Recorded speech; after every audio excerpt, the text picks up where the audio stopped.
أعوذ بالله من الشيطان الرجيم. بسم الله الرحمن الرحيم. الله لا إله إلا هو الحي القيوم لا تأخذه سنة ولا نوم. الآية. اللہ لا الہ الا ہو، اللہ کہ نہیں کوئی اس کے سوا عبادت یعنی پکار کے لائق. الحیو ہمیشہ سے زندہ ہے، ہمیشہ زندہ رہے گا. القیوم ہر ایک کا تھامنے والا ہے. لا تأخذہ سنۃ ولا نوم نہ اسے اونگھ آتی ہے اور نہ ہی نیند. صدق اللہ ومن اصدق من اللہ قیلا. اللہم صل علی سیدنا و مولانا محمد وعلی آل سیدنا و مولانا محمد وبارک وسلم علیہ.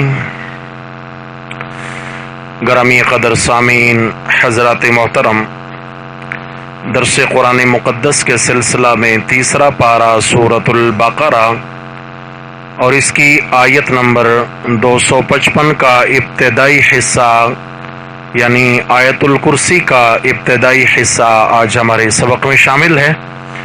اللہ جل جلالہ کی بارگاہ میں دعا ہے اللہ تبارک و تعالی ہم سب کو اپنے مبارک کلام کے ساتھ سچا دلی تعلق نصیب فرمائے. اللہ جل جلالہ ہماری آنے والی اور موجودہ نسلوں کی زندگیوں میں قرآن و سنت کا نور پیدا فرما دے. حضرات محترم، اس آیت کریمہ کو آیت الکرسی کہا گیا ہے. کرسی والی آیت، کرسی بمعنی اقتدار. اس آیت میں اللہ جل جلالہ کے اقتدار کا تذکرہ ہے.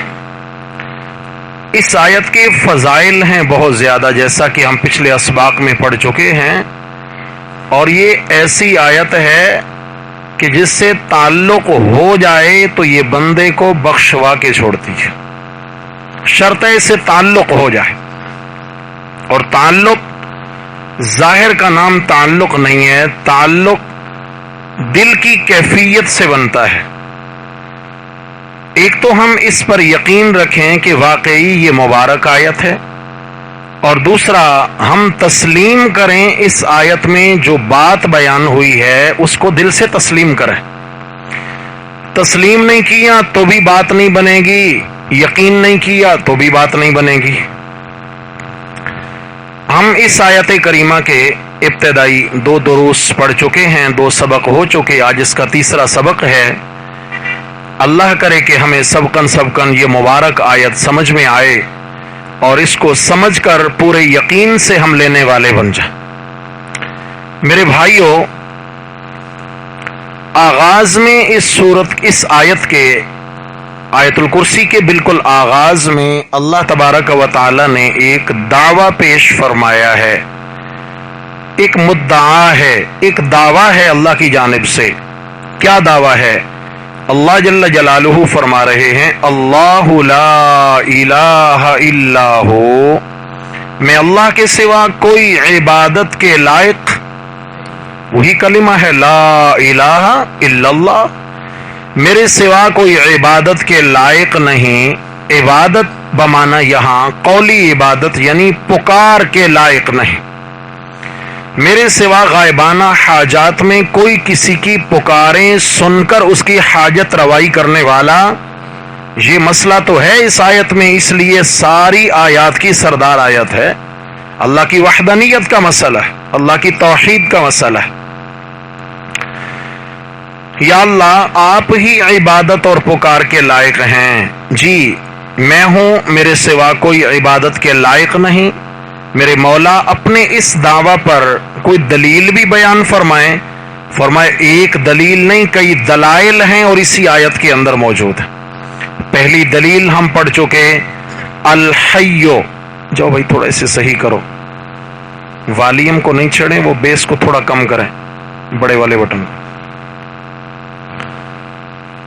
توجہ ہے، درود شریف پڑھیں، اللہم صلی علی سیدنا و مولانا محمد وعلی آل سیدنا و مولانا محمد وبارک وسلم وسلم علیہ۔ کم کریں بھائی، دیکھیں بالکل ہی اڑا دیا۔ اللہ، چھوڑ دیں۔ پہلی دلیل کیا کر دیا؟ کوئی ہے سمجھنے والا بھائی لاؤڈ سپیکر کو؟ جس نے خراب کیا تھا وہی بنا دے، کل جس نے خراب کیا تھا۔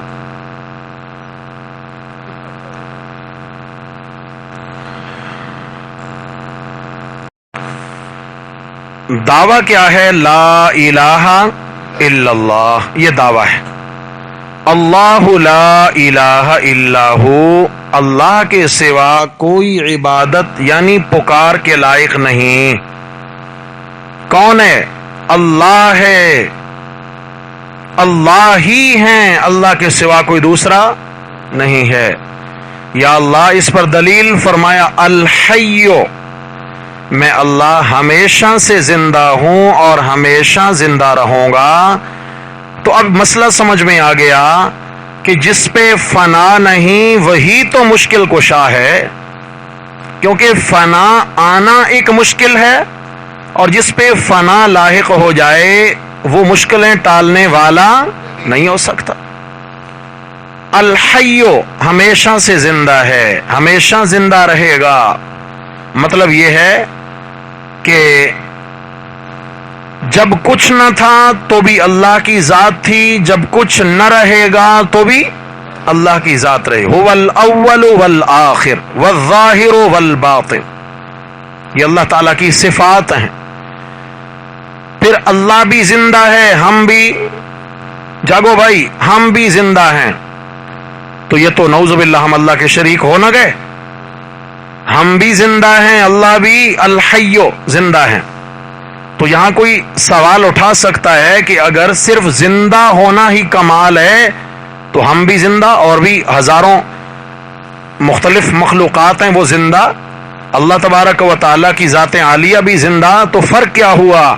میرے بھائیوں فرق یہ ہے کہ اللہ تعالیٰ کی زندگی ذاتی ہے اور اللہ نے ہمیں زندگی دے رکھی ہے، جب چاہے گا واپس لے لے گا۔ اللہ تعالیٰ ہمیشہ سے زندہ ہیں اور ہمیشہ زندہ رہیں گے، اور باقی مخلوق نہ اس سے پہلے زندہ تھی اور نہ ہمیشہ زندہ۔ سمجھ آ گئی ہے؟ یعنی اس مخلوق کا آغاز بھی ہے، انجام بھی ہے۔ میرے رب کا نہ آغاز ہے نہ انتہا ہے۔ سمجھ آ گئی ہے؟ اللہ تبارک و تعالی ہمیشہ سے زندہ ہیں، میں اور آپ ہمیشہ سے زندہ ہیں؟ ہم ہمیشہ زندہ رہیں گے؟ نہیں، ہم پہ فنا ہے۔ کل شیء ہالک الا وجہہ، ہر چیز پہ فنا ہے مگر اللہ کی ذات پہ فنا نہیں ہے، لہذا وہ اس صفت میں وحدہ لا شریک ہے، اصل زندہ ہے۔ کیا کہیں گے؟ وہ اصل زندہ ہے، ہم اصل زندہ، ہم کیا ہیں؟ عارضی، موت آنے والی ہے، یہ سارے کا سارا نظام درم برم ہونے والا ہے، سب ختم ہو جائے گا۔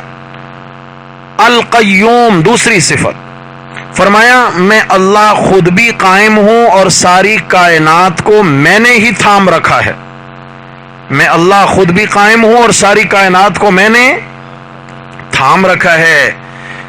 جن جن کو لوگ پکارتے ہیں اور اللہ کے سوا جن جن ہستیوں کی عبادت کائنات میں ہو رہی ہے، دوسروں کو تھامنا تو دور کی بات ہے، وہ اپنے وجود کو بھی قرار دینے کا اختیار نہیں رکھتے۔ سمجھ آ گئی ہے؟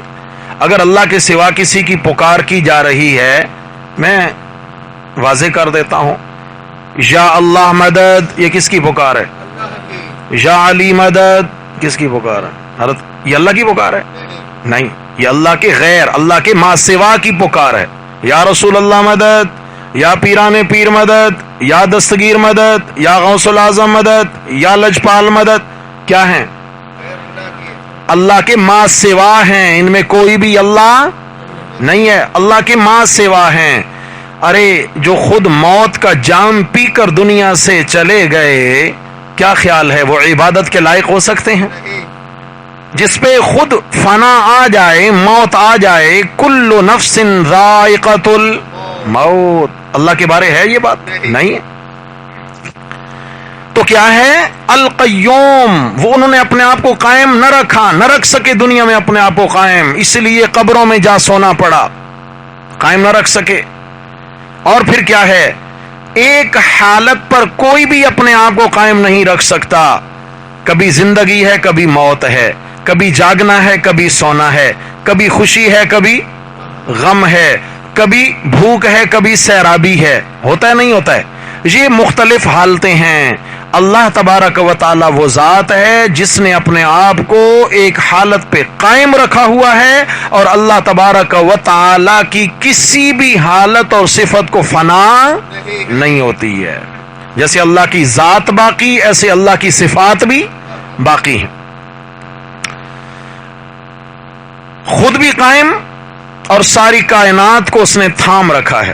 یہ بڑے بڑے آسمان، ہاں جی، روایات میں آتا ہے کہ ایک آسمان، یہ پہلا جو آسمان ہے، اس اور زمین کے درمیان 500 برس کی مسافت ہے، کہ 500 برس اگر ایک شخص چلتا رہے تو یہ 500 برس کی مسافت کے برابر زمین، پہلے آسمان اور زمین کے درمیان فاصلہ ہے، اور اسی طرح پہلے اور دوسرے آسمان کے درمیان فاصلہ ہے، 7 آسمان کے مابین اتنا فاصلہ۔ لیکن اس سے بڑی بات، ہر آسمان کی موٹائی اتنی ہے جتنا زمین سے آسمان تک کا فاصلہ ہے، ہر آسمان کی موٹائی اتنا زیادہ ہے۔ جب موٹائی اتنا زیادہ، اس کا وزن کتنا ہوگا بھائی؟ ہاں، اس کا وزن کتنا ہوگا؟ اور نیچے کا آسمان چھوٹا ہے، اوپر کا آسمان اس سے بڑا، تیسرا اس سے بڑا، 7واں سب سے بڑا، اور اس کے اوپر میرے رب کا عرش ہے جو ساری کائنات سے بڑا، ساری کائنات سے بڑا۔ میرا رب وہ ہے کہ القیوم، اس نے وہ خود بھی قائم ہے اور اس نے ساری کائنات کو تھام رکھا ہے۔ اتنے بڑے بڑے آسمان اس نے بغیر ستونوں کے سہارے کے نہیں کھڑے کر دیے، بغیر عمد ترونہا، بغیر ستونوں کے ہیں، تم دیکھتے بھی ہو کہ کوئی ستون دکھائی نہیں دیتا ہے۔ ساری دنیا کا سفر کرو، کہیں آسمان کے نیچے تمہیں کوئی بھی سپورٹ اور سہارا نظر نہیں آئے گا۔ اور ایسا بھی نہیں ہے لاکھوں کروڑوں سال گزر گئے ان کو بنائے، لیکن مینٹیننس کی ضرورت بھی نہیں پڑی ہے۔ اس نے ایسی مخلوقات بنا دی ہے، ایسی مخلوقات بنا دی ہے، اس کے ستاروں کی چمک میں کمی، اس کی سورج کی کرنوں میں کمی، اس کے چاند کی چاندنی میں کمی نہیں آئی ہے۔ جب سے یہ مخلوقات بنائی ہے، القیوم، اس نے ان کو قائم رکھا ہوا ہے، ان کو گرنے نہیں دیتا۔ یہ بڑے بڑے پہاڑ، ہاں جی، یہ اتنی بڑی زمین، یہ اتنے بڑے سمندر، ان کو تھامنے والا کون ہے؟ بولو بھائی، ان کو تھامنا یہ کسی اور کے بس میں ہے کیا؟ اللہ کے سوا کسی کے بس میں نہیں۔ القیوم، وہ قائم ہے۔ حضرت ایک روایت میں آتا ہے کہ حضرت موسیٰ علیہ السلام نے فرشتوں سے سوال کیا کہ اللہ تبارک و تعالی سوتے کیوں نہیں ہیں؟ ہاں بھائی بتاؤ، اللہ تعالیٰ سوتے کیوں نہیں ہیں؟ تو فرشتوں کو حکم ہوا کہ میرے کلیم پیغمبر کو 3 راتوں تک مسلسل جگا کر رکھو۔ 3 راتیں جگایا گیا، اور تیسری رات جب ڈھلنے لگی تو حکم ہوا کہ ان کے ہاتھ میں 2 پیالے یا 2 بوتلیں جیسے پانی کی بھر کے، یعنی 2 پیالے پانی کے بھر کے ان کے دونوں ہتھیلیوں پہ رکھ دو، یوں ہتھیلیوں پہ لے کے کھڑے رہیں، اور موسیٰ علیہ الصلوۃ والسلام کو کہہ دو کہ آپ نے بیٹھنا بھی نہیں ہے، سستانا بھی نہیں ہے، ہاتھوں کو جنبش بھی نہ ہو، اور اسی طرح اگر یہ پانی کے بھرے 2 پیالے ہیں تو یہ گرنے بھی نہیں چاہیے، ایسے ہی لے کے کھڑے ہو جاؤ۔ حضرت موسیٰ علیہ السلام لے کے کھڑے، آسان ہے کھڑا ہونا، ہاتھ یوں سامنے رکھ کے، سامنے پیالے رکھے ہوئے ہیں، کھڑے۔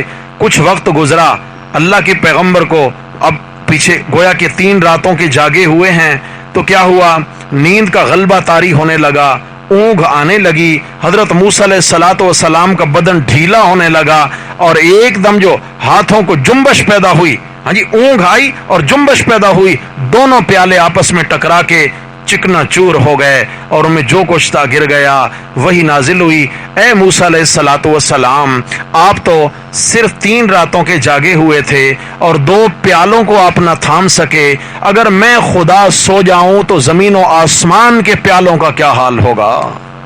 زمین آسمان کے پیالوں کو کون تھامے گا؟ یہ تو آپس میں ٹکرا کے اسی طرح چکنا چور ہو جائیں گے، اور سارے کا سارا نظام درہم برہم ہو جائے گا۔ میرے بھائیو، وہ ایسا ہے، القیوم ہے، خود بھی قائم ہے، ساری کائنات کو اس نے تھام رکھا ہے، ساری کائنات اس کے قابو میں ہے، ساری کائنات اس کے کنٹرول میں ہے۔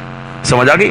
یہ اگر آپ ماہرین سے پوچھیں تو پتہ چلتا ہے کہ کراچی شہر کی سطح نیچے ہے اور سمندر کی سطح اونچی ہے، لیکن بہرحال شکر ہے عبداللہ شاہ غازی صاحب تھے، انہوں نے روک رکھا ہے۔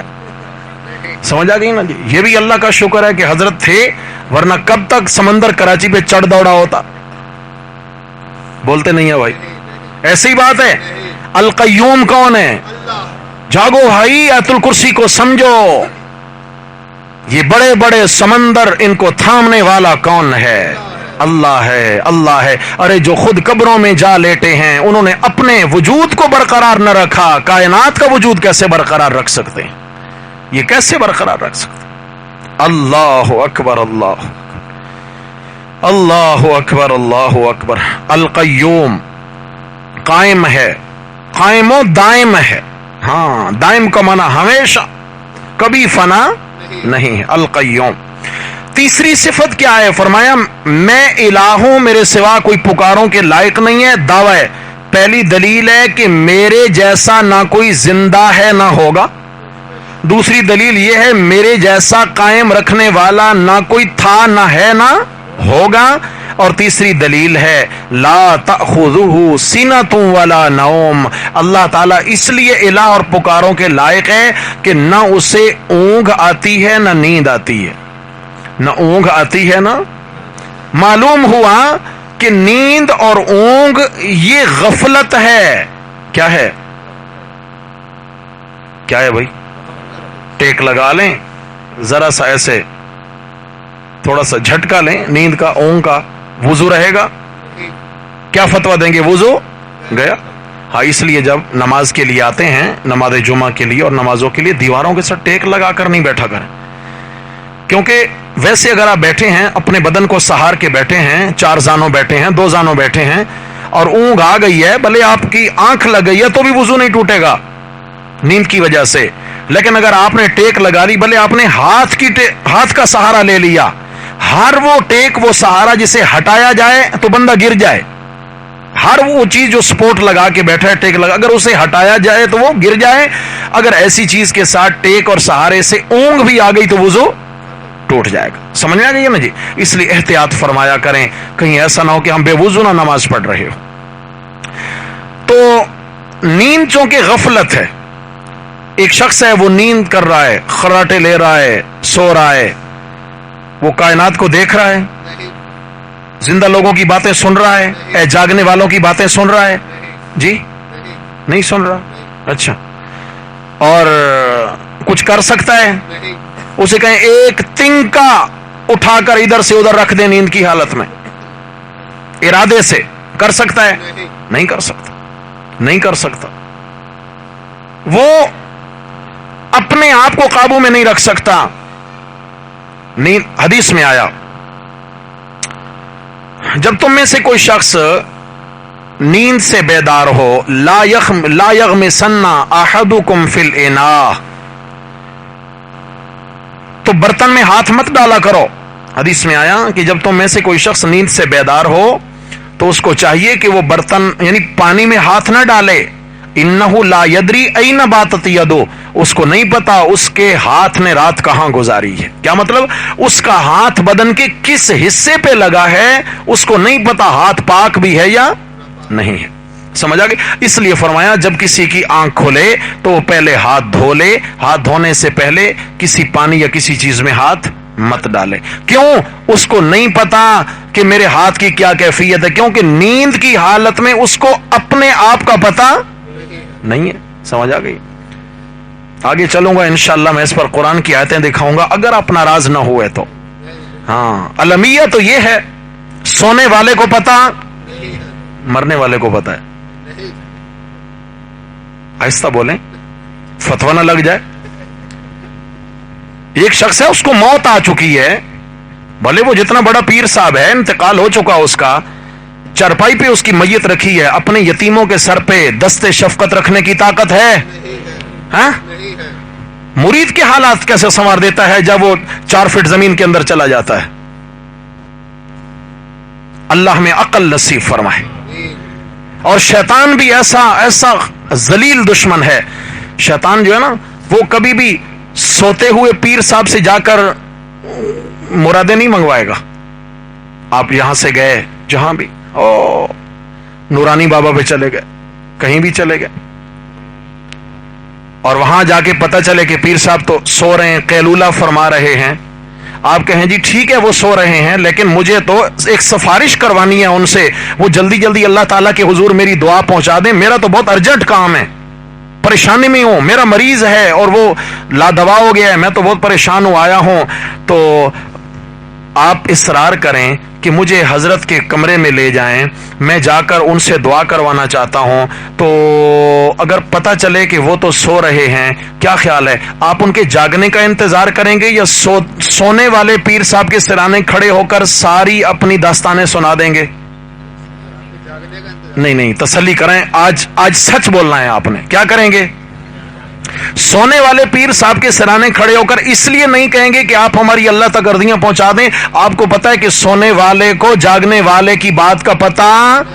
شیطان بھی بڑا دشمن ہے، وہ سونے والے پیر صاحب کے پاس نہیں لے کے جائے گا، وہ مرنے والے کے پاس لے کے جائے گا. کیوں؟ یہاں تفتیش ہو سکتی ہے. پیر صاحب کی جب آنکھ کھلے وہ اٹھیں اور آپ کے حضرت وہ ہم آپ کے در پہ حاضر ہوئے تھے، ایک درخواست پیش کی تھی، آپ تو آرام فرما رہے تھے، کیا ہوا؟ اللہ کے حضور ہماری عرضی پہنچا دی. پیر صاحب کہیں گے کون سی عرضی؟ کہیں گے آپ کو نہیں پتا چلا وہ تو ہم آئے تھے. وہ کہیں گے نہیں بھائی ہم تو سو رہے تھے، ہمیں نہیں پتا چلا ہے. یہاں تو تفتیش ممکن ہے یا نہیں ہے؟ پول کھل جائے گا. لیکن شیطان نے وہاں جا کے گرا لگائی جہاں کوئی تفتیش کر سکتا نہیں ہے. مرنے والے کی قبر پہ آ جاؤ، وہاں آ کے داستانیں سنا دو. کیوں؟ یہاں کوئی اسے تفتیش نہیں کر سکے گا. ناراض تو نہیں ہو گئے؟ قرآن تو سناؤں گا. ہاں، دن قیامت کے میں نے اللہ کو یہ نہیں جواب دینا یا اللہ میرے ساتھ مجمع کتنا ہے. خدا کی قسم اگر کوئی ایک بھی ساتھ نہ ہوا، اگر میں نے اللہ کی کتاب کے اندر خیانت نہ کی، فزت ورب الکعبہ، اللہ کی قسم میں کامیاب ہوں. سمجھ آ گئی؟ ہاں، جس نے لے لی بات انشاءاللہ کام اس کا بھی ہو جائے گا. اللہ کی توحید کے مسئلے میں مت جھجکا کریں. جی اگر اس طرح کہہ دیا تو گستاخی ہو جائے گی، اور اگر شرک کر دیا تو کس کی گستاخی ہوگی؟ اللہ کی گستاخی جائز ہے؟ نہیں، نہ اللہ کی گستاخی کریں گے، نہ کسی نبی ولی کی کریں گے، نہ کسی پیر فقیر کی کریں گے، نہ کسی صاحب ایمان کی کریں. گستاخی کسی کی نہیں کریں گے، لیکن آئینہ تو دکھانا بنتا ہے نا بھائی. ہاں جی، آئینہ تو ضرور دکھائیں، کیا حق کیا نا حق. چلیں جی، تو فرمایا اللہ تأخذہ سنۃ ولا نوم، اللہ تعالیٰ وہ ذات ہیں جنہیں نہ اونگ آتی ہے نہ. فرمایا جن جن کو تم پکاروں کے لائق اور الہ سمجھتے ہو وہ نیند کی حال آغوش میں بھی چلے جاتے ہیں، انہیں اونگ بھی آ کے جکڑ لیتی ہے، اور جو نیند اور اونگ سے پاک نہ ہو وہ پکاروں کے لائق. بولو بھائی، پکاروں کے لائق کیا مطلب ہے؟ اور یار آسان کرنا پڑے گی بات. اللہ تعالیٰ اس لیے پکاروں کے لائق ہیں. اللہ تعالیٰ، توجہ ہے، اس لیے پکاروں کے لائق ہیں کیونکہ اللہ تعالیٰ ہمہ وقت جاگ رہے ہیں. کیا ہے؟ ہر ایک کو ہر کہیں سے دیکھ رہے ہیں، ہر ایک کی ہر زبان میں، ہر علاقے سے، ہر مخلوق کی ہر پکار کو ہر وقت بولو بھائی سن رہے ہیں۔ لا تأخذہ سنۃ ولا نوم۔ لیکن اگر یہ بات ہو اللہ کے سوا کوئی اور پکاروں کے لائق ہو، کسی کو اگر سمجھا جائے جیسے دنیا سمجھتی ہے ہو رہی ہیں پکاریں، مشکل وقت آ جائے پکاریں کی، ادھر پتہ چلا کہ حضرت تو 8 گھنٹے سے آرام فرما رہے ہیں، سو رہے ہیں وہ تو، اب یہ پکاروں میں لگا ہوا ہے، یہ پکارنے پہ لگا ہوا ہے، وہ سو رہے ہیں، تو کیا خیال ہے بھائی سونے والا کسی کے حال سے واقف ہوتا ہے؟ کسی کے حال سے جب واقف نہیں، اس لیے میرا رب نیند سے پاک ہے کہ نیند غفلت ہے، اور غفلت آ جائے تو کسی کے حال کا پتہ چلتا نہیں ہے، لہذا میرا رب نیند سے پاک ہے، باقی مخلوق نیند سے پاک آ کہیں گے یہ کیسے؟ میرے پیارے نبی صلی اللہ علیہ وسلم ایک سفر میں ہیں، حدیث کی کتابیں بھری پڑی ہیں، پڑھیں وہاں واقعات۔ لیلۃ التعریس، حدیث لیلۃ التعریس مشہور حدیث ہے، ایک گھاٹی میں آرام فرمایا اور فجر کی نماز میں آنکھ نہ کھلی۔ حضرت بلال رضی اللہ تعالیٰ عنہ کو حکم دیا کہ آپ نے سب کو جگانا ہے فجر کی نماز میں۔ حضرت بلال رضی اللہ تعالیٰ عنہ اونٹ کے پالان کے ساتھ بیٹھے ہیں ٹیک لگا کے، اور سیدھا اس جانب رخ کر کے بیٹھے ہیں جس جانب سے سورج طلوع ہوتا ہے، کہ جو ہی فجر کا نور پھوٹے گا، سمجھ آ گئی ہے، جو ہی طلوع فجر ہوگی تو میں بتا دوں گا، سب کو جگا دوں گا کہ جی نماز فجر کا وقت ہو گیا ہے۔ اب بیٹھے بیٹھے حضرت بلال رضی اللہ تعالیٰ عنہ کو بھی نیند آ گئی، نبی کریم صلی اللہ علیہ وسلم بھی نیند کی حالت میں، سیدنا صدیق اکبر بھی نیند کی حالت، سو گئے، سارا مجمع سو گیا۔ آپ صلی اللہ علیہ وسلم کے رخ انور پر جب سورج کی کرنوں کی تپش پڑی تو آپ علیہ الصلوۃ والسلام کی آنکھ کھولی، انا للہ و انا الیہ راجعون۔ یہ کیا ہو گیا؟ سارا مجمع سو رہا ہے۔ حضرت صدیق اکبر بھی اٹھے، بلاؤ بلال کدھر ہیں؟ حضرت بلال رضی اللہ عنہ کے پاس گئے تو وہ بھی آرام سے مزے سے سو رہے ہیں۔ آپ نے فرمایا بلال کیا ہوا؟ عرض کہ یا رسول اللہ جو عارضہ آپ کو لاحق ہو گیا وہی مجھے لاحق ہو گیا۔ آپ بھی نیند کی کیفیت میں چلے گئے، میں بھی نیند کی کیفیت میں۔ لیلۃ التعریس، آپ نے فرمایا یہ گھاٹی بڑی منحوس ہے، یہاں سے نکلو، جلدی روانہ ہو جاؤ۔ آگے چلے، اس گھاٹی سے نکل کر آپ صلی اللہ علیہ وسلم نے قضا نماز فجر پڑھائی، قضا نماز فجر پڑھائی۔ کیا آپ علیہ السلام جان بوجھ کے سوتے رہے؟ بولو بھائی، نہیں۔ تو معلوم ہوا کہ نیند کی حالت میں انسان بے بس ہوتا ہے، اس کو اپنے آپ پر بھی بس نہیں ہوتا۔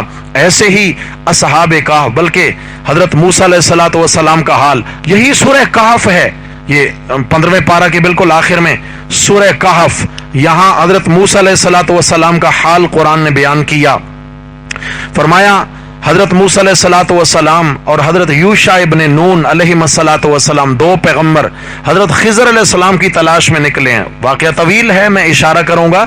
اور اللہ تبارک و تعالیٰ نے بتا دیا تھا کہ مجمع البحرین میں جہاں دو سمندر آپس میں مل رہے ہیں، وہیں کہیں آس پاس دیکھنا آپ کو حضرت خضر علیہ الصلوۃ والسلام مل جائیں گے۔ چلتے چلتے چلتے چلتے اچانک تھکن محسوس ہوئی تو حضرت موسیٰ علیہ الصلوۃ والسلام نے فرمایا کہ بھائی میں تو تھک گیا ہوں، میں یہاں پہ تھوڑی دیر آرام کرتا ہوں اور تم ذرا بیٹھے رہنا، دیکھتے رہنا کہیں یہ مچھلی زندہ ہو کے پانی میں نہ چلی جائے۔ حضرت یوشع بن نون بیٹھے ہوئے ہیں، مچھلی کا پہرا دے رہے ہیں۔ حضرت موسیٰ علیہ الصلوۃ والسلام لیٹ گئے اور سو گئے، مچھلی زندہ ہوئی، تھیلے میں پھڑ پھڑائی، چھلانگ لگا کے پانی میں چلی گئی اور پانی کے اندر سرنگ بنتی گئی۔ واقعی سارا یہ قرآن کی آیتوں کا یہ ترجمہ ہے، سرنگ بناتی چلی گئی۔ عجیب قصہ تھا۔ حضرت یوشع بن نون نے سوچا کہ اللہ کے نبی جاگیں گے تو قصہ بتا دوں گا۔ یہ اللہ تعالیٰ نے نشانی کے طور پر مچھلی بتائی تھی کہ جہاں مچھلی زندہ ہو جائے، پانی میں چلی جائے، وہاں کہیں قرب و جوار میں دیکھنا تمہیں حضرت خضر علیہ الصلوۃ والسلام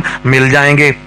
مچھلی زندہ ہو گئی ہے، موسیٰ علیہ السلام سو رہے ہیں۔ کچھ وقت گزرا، حضرت موسیٰ علیہ السلام کی آنکھ کھلی، فرمایا بڑی دیر ہو گئی، چلیں چلیں آگے سفر کرتے ہیں، منزل ابھی پتہ نہیں کتنا دور ہے۔ حضرت یوشع ابن نون علیہ السلام، یہ بھی پیغمبر، ان کو بات بتانا یاد نہ رہی۔